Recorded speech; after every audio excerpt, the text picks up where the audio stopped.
좋은 찬양대 귀한 찬양 감사합니다. 사람들이 살아가다 보면은 다양한 별명이 붙여집니다. 본인의 의사와는 상관없이 여러 가지 별명이 붙게 됩니다. 예를 들면 모임에 늘 늦게 오는 사람에게는 막차라는 별명이 붙여지게 됩니다. 말을 많이 하면 수다쟁이가 되고 가짜 뉴스를 많이 전하면 풍쟁이가 됩니다. 여러분에게는 어떤 별명이 있습니까? 한번 스스로 생각해 보시길 바랍니다. 저도 살아오면서 많은 별명을 얻었습니다. 그런데 40대 후반에 목회학 박사과정 공부를 하면서 저에게 붙여진 별명이 있었습니다. 질문맨입니다. 강의가 다 끝나고 교수님이 다소 형식적인 말로 질문이 있습니까? 라고 하면 기다렸다는 듯이 제가 자주 질문을 했기 때문에 붙여진 별명입니다.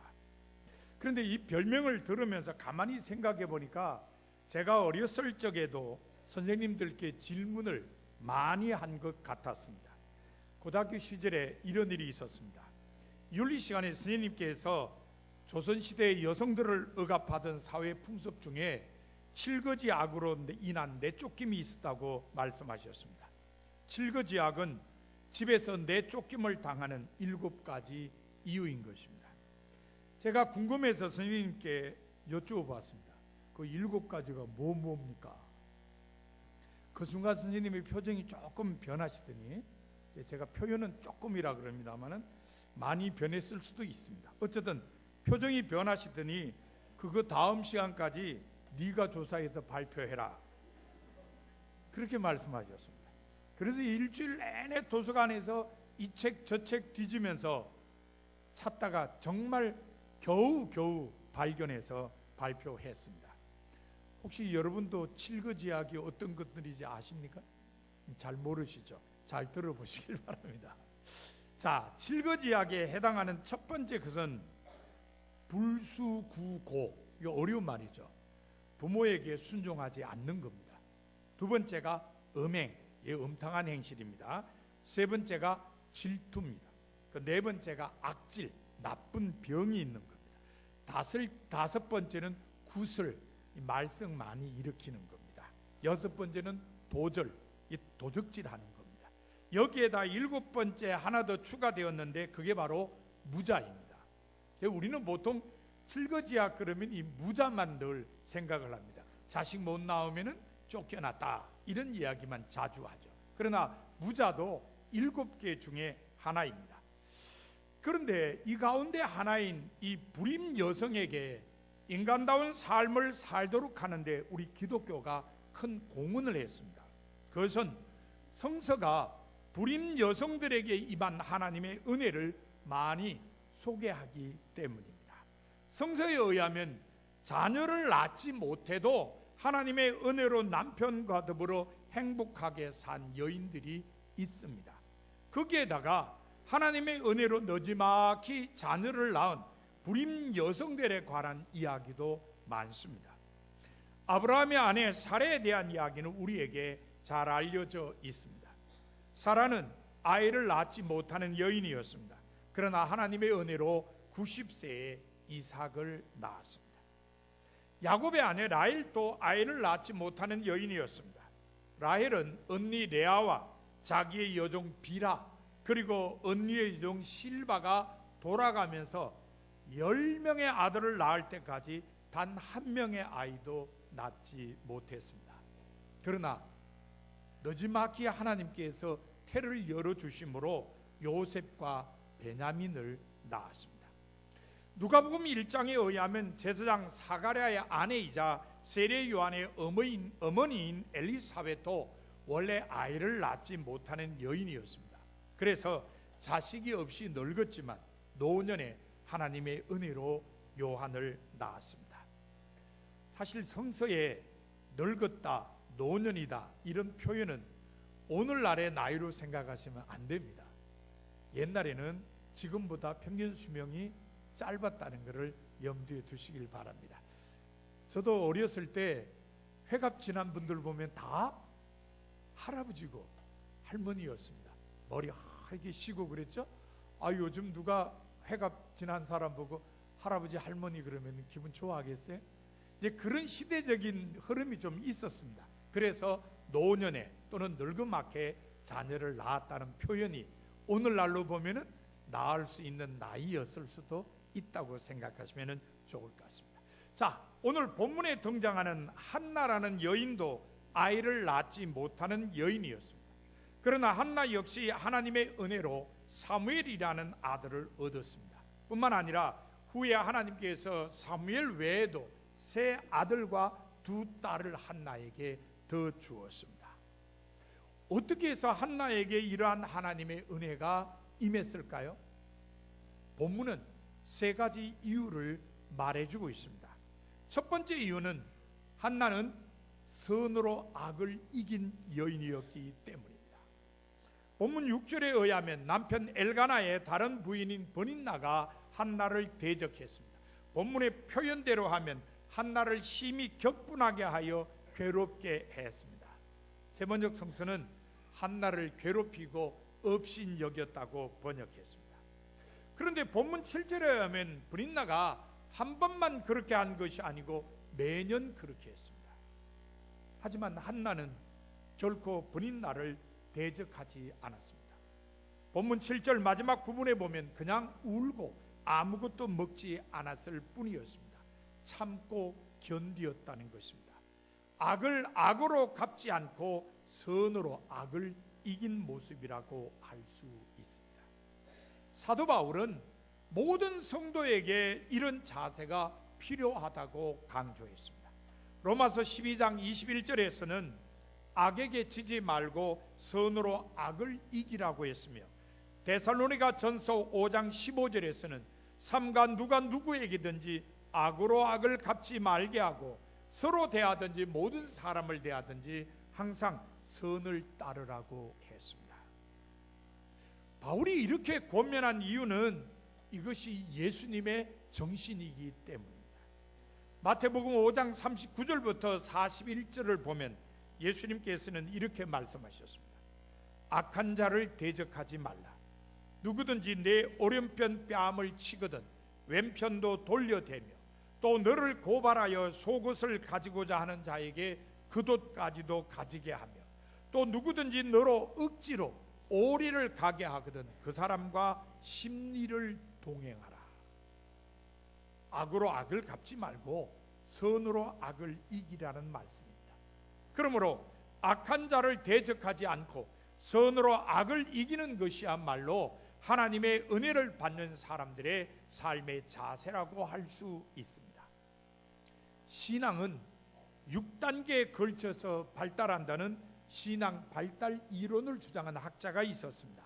미국 에모리 대학교의 교수였던 파울러 박사입니다. 파울러 박사는 자신의 이론으로 감리교를 시작한 존 웨슬리의 신앙 발달 단계를 분석한 적이 있습니다.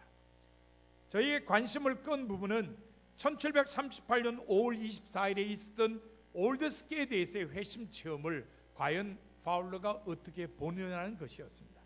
파울러는 그 회심 체험을 4단계에 도달한 사건으로 보았습니다. 파울러는 올드스케이드에서의 회심 체험을 통해 웨슬리가 확고한 자기 주관으로 자신을 이끄는 개체적 반성적 신앙의 단계로 완전히 접어들었다고 설명했습니다. 그리고 회심 체험 후 2년쯤 지나서 비로소 5단계인 접속적 신앙의 모습이 서서히 나타나기 시작했다고 보았습니다. 그런데 파울러가 웨슬리의 신앙 단계를 4단계와 5단계로 구분지은 기준은 적대자들에 대한 태도였습니다. 4단계 웨슬리는 자기와 생각을 달리하는 사람들을 거부했습니다. 한때 자기에게 깊은 감화를 주었던 신비주의자들을 비난했습니다. 가톨릭 교회에 대한 적의를 품고 있다는 것을 숨기지 않았습니다. 뿐만 아니라 회심 체험으로 자기를 이끈 모라비안 신도들과도 결별했습니다. 하지만 5단계 때의 웨슬리는 자기의 생각과 경험에 정반대되는 것을 통합시키려고 노력했습니다. 역설과 모순 가운데 있는 진리를 깨달음으로써 양극성을 통합시켜 나가는 것입니다. 결국 파울로 박사는 웨슬리의 신앙 발달 단계에 대한 분석을 통해 적대자를 대적하는 것보다는 적대자를 포용하고 통합시키는 것이 보다 높은 단계의 신앙임을 알려주었습니다. 악한 자를 대적하는 것보다는 선으로 악을 이기는 것이 보다 성숙한 신앙임을 깨닫게 해준 것입니다. 이런 점에서 볼 때 본인나를 대적하지 않은 한나는 선으로 악을 이겼기 때문에 하나님의 은혜를 받기에 합당한 여인이었습니다. 여러분도 한나처럼 선으로 악을 이기는 성도가 다 되시기를 바랍니다. 한나가 한나에게 하나님의 은혜가 임한 두 번째 이유는 한나는 하나님을 통해 문제를 해결하려고 했기 때문입니다. 창세기 30장 1절에 보면 야곱의 아내 라헬이 자기는 아이를 낳지 못하는데 언니인 레아는 아이를 낳자 언니를 질투하며 남편에게 이렇게 말했습니다. 내게 자식을 낳게 하라. 그렇지 아니하면 내가 죽겠노라. 아마 야곱이 꽤 머리 아팠을 겁니다. 우리는 라헬의 말을 통해서 라헬이 인간적인 방법으로 문제를 해결하려고 했다는 것을 알 수 있습니다. 그래서인지 하나님께서는 더 많은 세월이 흐른 후에야 라헬에게 자녀를 허락하셨습니다. 하지만 한나는 라헬과 같지 않았습니다. 본문 10절에 보면 한나는 마음이 괴로워서 하나님께 기도하고 통곡했습니다. 하나님께 기도함으로써 하나님을 통해 문제를 해결하려고 한 것입니다. 바울은 모든 성도에게 이런 자세가 필요하다고 강조했습니다. 빌립보서 4장 6절에 보면 바울은 말하기를 아무것도 염려하지 말고 다만 모든 일에 기도와 간구로 너희 구할 것을 감사함으로 하나님께 아뢰라고 했습니다.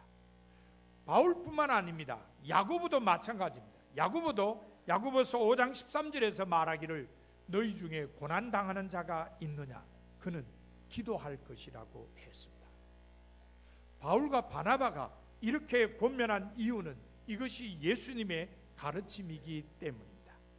예수님께서는 마태복음 7장 7절과 8절에서 이렇게 말씀하셨습니다. 구하라 그리하면 너희에게 주실 것이요 찾으라 그리하면 찾아낼 것이요 문을 두드리라 그리하면 너희에게 열릴 것이니 구하는 이마다 받을 것이요 찾는 이는 찾아낼 것이요 두드리는 이에게는 열릴 것이니라.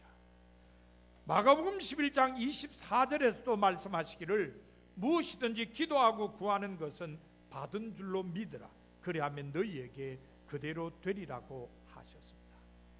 그러므로 하나님께 기도함으로써 문제를 해결하려고 하는 것이야말로 하나님의 은혜를 받는 사람들의 삶의 자세라고 할 수 있습니다. 제가 수원시 외곽에 있는 성녀교회를 담임하고 있을 때의 일입니다. 어느 날 이창규라고 하는 여자분이 교회에 나왔습니다. 근데 이분이 교회에 나오게 된 동기가 아주 특별했습니다. 이분의 시어머님이 사랑방에서 세상을 떠났는데 그 후부터 이분이 그 방에 들어가기만 하면 헛것이 보였습니다. 그러니 그 방에 들어갈 수 없을 뿐만 아니라 마음도 늘 불안했습니다. 그래서 이사 가자는 말도 나오게 되었습니다. 그때 교회 다니던 이분의 두 딸이 교회 나가서 하나님 믿으면 괜찮아질 테니까 교회 가자고 권했습니다. 사실 믿음이 없는 사람에게 이런 권면은 소귀에 병 읽는 것과 마찬가지일 때가 참 많습니다. 어째 그렇게 말씀을 안 받아들이는지 말입니다. 그런데 이분은 교회로 발걸음을 옮겼습니다. 딸들의 말대로 하나님을 믿어서 하나님의 도우심으로 자기의 문제를 해결하려고 한 것입니다.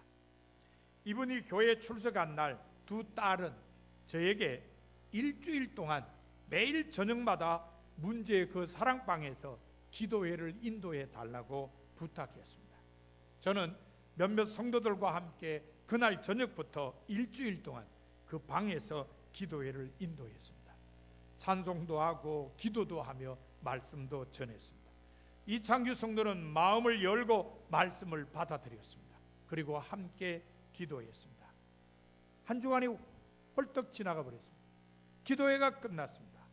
그런데 놀랍게도 이 창규 성도에게 헛것이 보이는 것도 끝났습니다. 마음의 불안도 사라져 버렸습니다. 하나님을 통해 문제를 해결하려고 한 그의 마음을 하나님께서 받아주신 것입니다. 이런 점에서 볼 때 하나님을 통해 문제를 해결하려고 간절히 기도한 한나는 하나님의 은혜를 받기에 합당한 여인이었습니다. 여러분도 한나처럼 하나님을 통해 문제를 해결하는 성도가 다 되시기를 바랍니다. 한나에게 하나님의 은혜가 임한 세 번째 이유는 한나는 감사할 줄 아는 여인이었기 때문입니다. 본문 11절에 의하면 한나는 하나님께 기도하면서 주의 여종에게 아들을 주시면 내가 그의 평생에 그를 여호와께 드리고 삭도를 그 머리에 대지 않겠나이다라고 서원했습니다. 아들을 하나 주시면 나실인으로 봉헌하겠다는 것입니다. 이것은 감사의 마음에서 나온 서원입니다.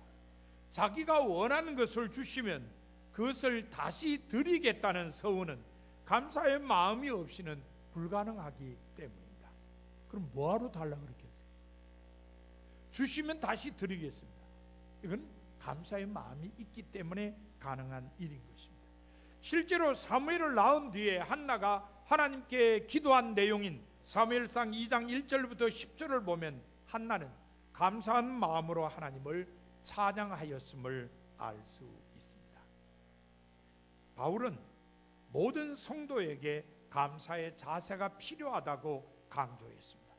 골로새서 3장 17절에서는 무엇을 하든지 말에나 일에나 다 주 예수의 이름으로 하고 그를 힘입어 하나님 아버지께 감사하라고 했습니다. 데살로니가 전서 5장 18절에서는 범사에 감사하라고 했습니다. 디모데 전서 4장 4절에서는 하나님이 지으신 모든 것이 선함에 감사함으로 받으면 버릴 것이 없다라고 했습니다. 바울이 이렇게 권면한 이유는 감사가 예수님의 뜻이기 때문입니다. 특별히 누가복음 17장 19절에 보면 예수님께서는 감사를 믿음의 표현으로 인정하셨습니다. 어느 날 나병 환자 10명이 예수님이 지나가신다는 소리를 듣고 고함을 쳤습니다. 우리를 불쌍히 여겨달라. 예수님께서 그 사람들에게 너네 몸을 제사장에게 가서 보이라고 했습니다. 10명이 길을 가다가 자기들의 몸이 깨끗해진 것을 알게 되었습니다. 그런데 그 10명의 깨끗함을 얻은 사람 가운데 한 사람, 사마리아 사람이 예수님께 다시 돌아와 예수님의 발 아래 엎드려 감사했습니다. 그때 예수님 말씀하시기를 내 믿음이 너를 구원하였느니라고 한 것입니다. 이 사람은 베드로와 같이 주는 그리스도 신이다라는 고백을 한 적이 없습니다. 백부장과 같이 예수님을 하나님의 아들이라고 고백한 적도 없습니다. 도마와 같이 나의 주시면 나의 하나님이 신이다라는 고백을 한 적도 없습니다. 이 사람이 한 것은 예수님의 발 앞에 엎드려 감사한 것뿐입니다. 그런데도 예수님께서는 이 사람에게 내 믿음이 너를 구원하였느니라고 말씀하셨습니다. 감사가 구원의 은혜를 받게 한 것입니다. 그러므로 범사에 감사하는 것이야말로 하나님의 은혜를 받는 사람들의 자세라고 할 수 있습니다. 우리에게 잘 알려진 찬송가 작사자 중에 크로스비 여사가 있습니다. 찬송가 384장 나의 갈 길 다가도록, 435장 나의 영원하신 기업, 288장 예수를 나의 구주 삼고, 391장 오 놀라운 구세주 예수 내 주 등을 작사한 분입니다. 이분은 태어난 지 6개월 만에 의사의 실수로 맹인이 되었습니다. 하지만 80세까지 8,000편의 찬송시를 쓰면서 감사하고 살았습니다. 어느 날 한 사람이 말하기를, 왜 하나님께서 당신에게 그렇게 많은 재능을 주셨는데 앞을 보지 못하도록 하셨는지 안타깝기만 하군요라고 했습니다. 그러자 크로스비 여사는 이렇게 대답했습니다. 만일 제가 이 땅에 태어났을 때 한 가지 간구할 수 있었다면 저는 제가 장님이 되게 해달라고 했을 것입니다. 왜냐하면 제가 하늘나라에 갔을 때 제일 처음 보는 분이 주님이실 테니까요. 정말 감사함으로 받으면 원망할 것이 없음을 보여주는 귀한 믿음의 소유자임을 알게 해주는 말입니다. 이런 감사의 자세로 살았기에 언제나 당당하게 나에게 조금의 동정심도 보이지 마십시오, 나는 이 세상에서 가장 행복한 사람입니다라고 말할 수 있었습니다. 이런 점에서 볼 때 하나님께 감사의 응답을 준비한 한나는 하나님의 은혜를 받기에 합당한 여인이었습니다. 여러분도 한나처럼 감사할 줄 아는 성도가 되시기를 바랍니다. 이처럼 한나에게 하나님의 은혜가 임한 까닭은 첫째, 선으로 악을 이겼기 때문이고, 둘째, 하나님을 통해 문제를 해결하려고 했기 때문이며, 셋째, 감사할 줄 아는 여인이었기 때문입니다. 사랑하는 성도 여러분, 지금 여러분의 모습은 어떻습니까? 하나님의 은혜를 받기에 합당한 사람의 모습입니까? 오늘 여러분의 마음속에 하나님의 은혜가 임한 한나의 모습을 잘 새기시기 바랍니다. 여러분도 한나처럼 선으로 악을 이기고 하나님을 통해 문제를 해결하며 모든 일에 감사하시기 바랍니다. 그래서 여러분 모두 하나님의 은혜를 받기에 합당한 성도가 다 되시기를 바랍니다. 이제 말씀을 마음에 새기고 결단하는 침묵 기도를 2, 3분간 드리도록 하겠습니다.